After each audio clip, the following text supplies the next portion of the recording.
대표적인 유가 플레이를 한다라면 이제 탱커라든지 그다음에 이제 유가가 이렇게 80달러 가까이 올라가게 되면 시추와 관련된 해양 시추라든지 이런 부분들에 대한 관심도가 높아지는 부분들이 생기겠죠.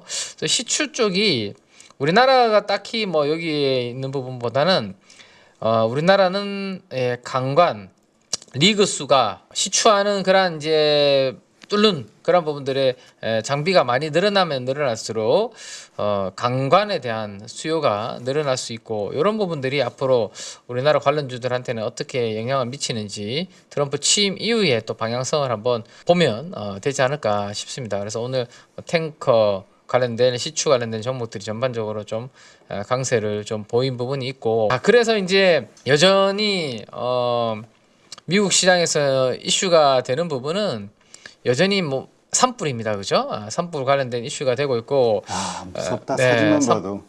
계속해서 이제 이게 또 건조 돌풍이 또 예보가 됐기 때문에 악화 가능성에 대한 이야기들이 계속 나오고 있습니다. 그래서 국내에는 뭐 관련된 테마들이 금요일 어제까지 좀 움직이는 그런 모습이었는데 여기서 국내에서 이제 관련된 부분들은 결국에는 이제 에너지 전력 인프라 관련된 섹터가 될 것으로 생각을 해볼 수 있을 것 같은데요.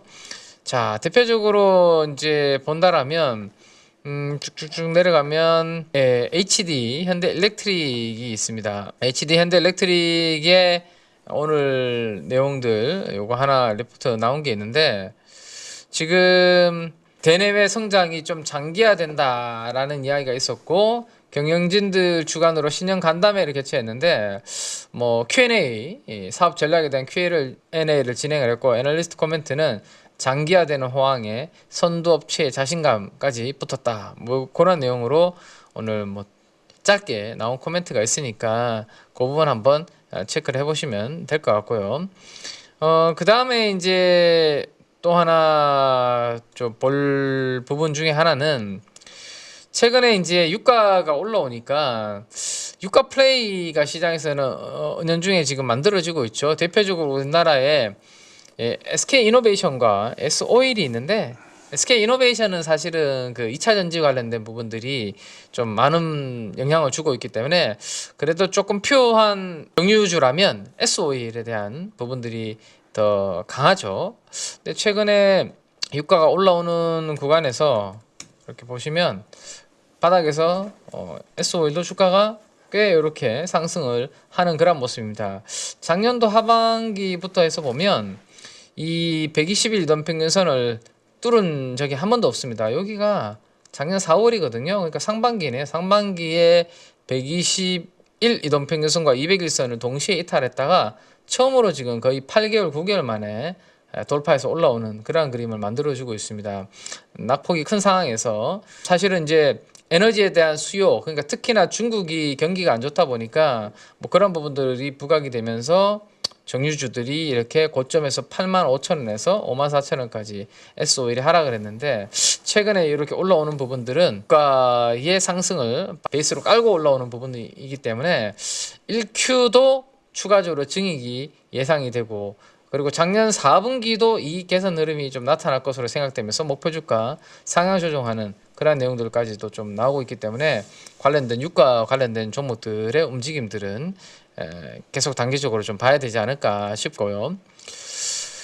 그 다음에 이제 중국의 조선 해운에 대한 제재를 바이든 대통령이 트럼프 당선인한테 이제 맡기고 넘긴다 뭐 그런 내용들이 이야기가 좀 나오고 있는데 오늘 일부 이제 HD 한국 조선해양에 대한 이제 간담회 한 내용이 간단하게 애널리스트 코멘트가 나온 게 있고 하나는 삼성중공업에 대한 리포트가 하나 나온 게 있는데 지금 4Q 프리뷰 실적은 그냥 뭐 스무스하다 무난하다라는 거고 앞으로의 핵심은 제가 지난번에도 이거 한번 말씀을 드렸던 것 같은데요. 유가가 요렇게 좀 나쁘지 않은 환경으로 움직이게 되면 FLNG 이런 것들 그죠? 플로팅입니다. 이거는 이제 FLNG 같은 이런 부분들에 대한 시장의 관심도 원래는 이제 LNG 캐리어에서 FLNG까지 이런 것들도 좀 붙게 되면 훨씬 더 힘을 실어줄 수 있는 그런 부분들이 되고, 특히나 유가가 좀 더 뭐 위쪽에서 머무르게 되면 해양 플랜트 관련된 발주 이야기도 스물스물 또 올해 나올 가능성도 있다라는 겁니다. 해양 시추 관련해서. 그래서 거기에 관련해서 가장 또 잘하고 과거에 또 한가닥 했던 기업이 삼성중공업이기 때문에 최근에 뭐 주가는 하나오션이나 HD 현대중공업이나 뭐 이런 종목들보다는 좀 더디죠. 근데 FLNG라든지 해양플랜트라든지 이런 부분들이 시장에 좀 약간 테마가 되고 중심이 된다. 그때는 이제 그 구간에서는 삼성중공업이 좀 힘을 좀 낼 수 있는 부분들이 될 수 있기 때문에 앞으로 그런 내용들이 나오는지 한번 봐야 될 것 같고, 그 다음에 이제 또 하나 이제 봐야 되는 부분 중에 하나는 오늘 이제 유리기판 SK 하이닉스의 코멘트에 보시면 유리기판, HBM, 액침냉각, SK그룹의 AI 3신기 뭐 이렇게 제목이 좀 달려 있는데, 왜냐하면 HBM은 SK 하이닉스가 하고 있고 유리기판은 SKC 뭐 그 밑에 자회사가 또 있고 그죠?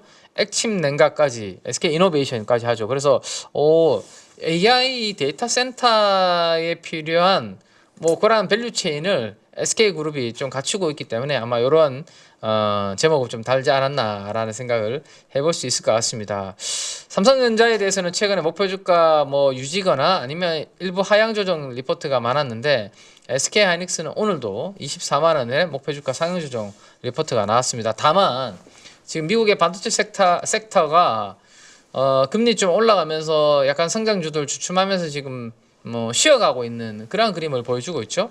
그래서 미국의 이 아까 말씀드렸던 CPI, PPI 발표 어느 정도 좀 끝나고 난 다음에 주가가 오늘 보시면 다 대부분 다 시가 대비해서 양봉으로 미국의 3대 지수가 다 만들었습니다. 특히 나스닥도 그렇고요. 그렇죠? 그래서 금리에 대해서 서서히 약간씩 이제 적응해 나가는 그런 모습을 좀 보여주고 있기 때문에 그런 부분들이 되고, 미국의 반도체 테크 섹터들이 어느 정도 좀 방향을 잡으면 다시 국내에 이제 뭐 SK 하이닉스는 쉬었다가 기간 조정 후에 다시 움직이는 그러한 그림이 나타날 가능성이 높기 때문에 계속해서 그 부분 조정 구간에서 어떠한 흐름을 보이는지 체크를 좀 해야 될 것 같고요.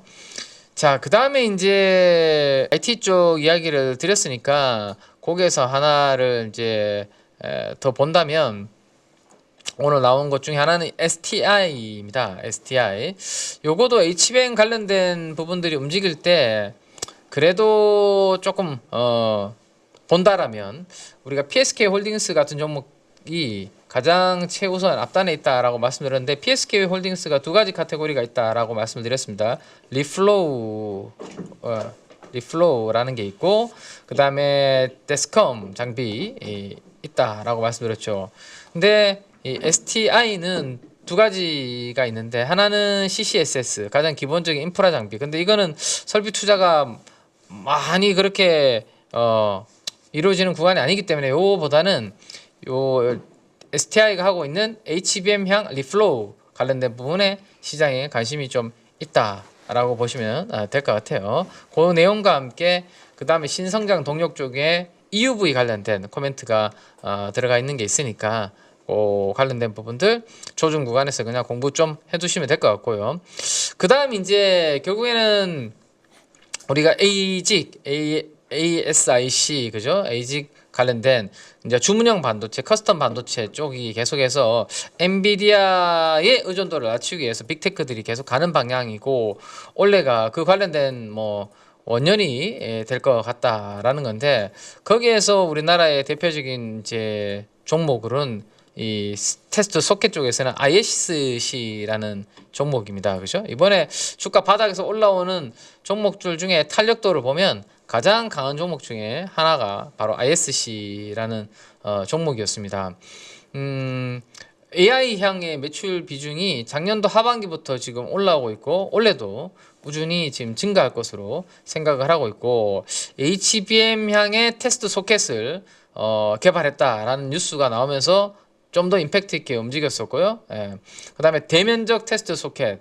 그러니까 면적이 HBM은 옛날에 우리가 모바일에 들어가는 이제 AP라든지 이런 반도체는 얼마나 작게 만드느냐가 핵심이었는데 지금 나오는 HBM이라든지 이런 뭐 AI에 들어가는 이제 반도체들 젠슨왕이 한 번씩 들어서 보여주는 것들은 주먹만 하거나 제 주먹은 좀 작은데요. 네, 우리 대표님 뭐 주먹만 하거나 안 보여줄래. 네, 뭐 그렇습니다. 그래서 그렇게 면적이 커지면 커질수록 테스트 소켓의 사이즈도 커져야 되고 신제품 효과 뭐 이런 부분들 실적을 견인할 수 있다 정도 생각을 좀 해두시면 되지 않을까 싶습니다.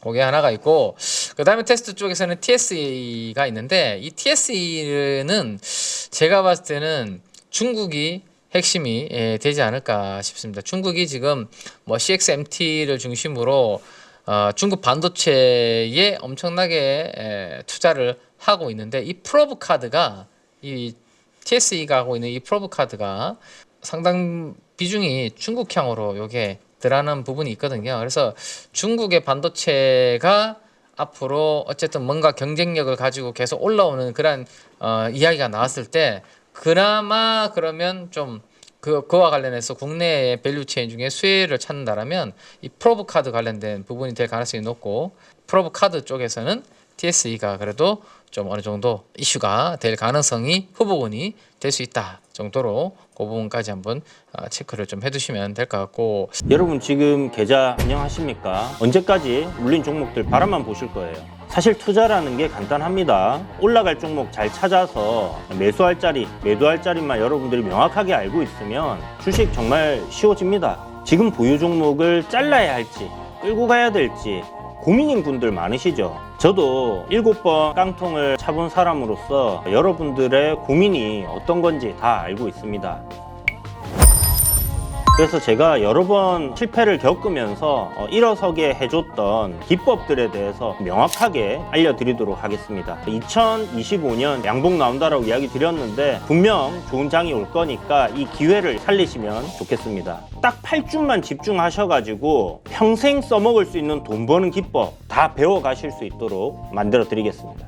제가 쓰는 실전 기법을 총 8번의 VOD 강의와 16번의 라이브 강의로 모두 담았습니다. 직접 올라갈 종목 찾으실 수 있도록 그 방법을 제가 알려드리겠습니다. 여러분 2025년 저와 함께 돈 벌어보시죠.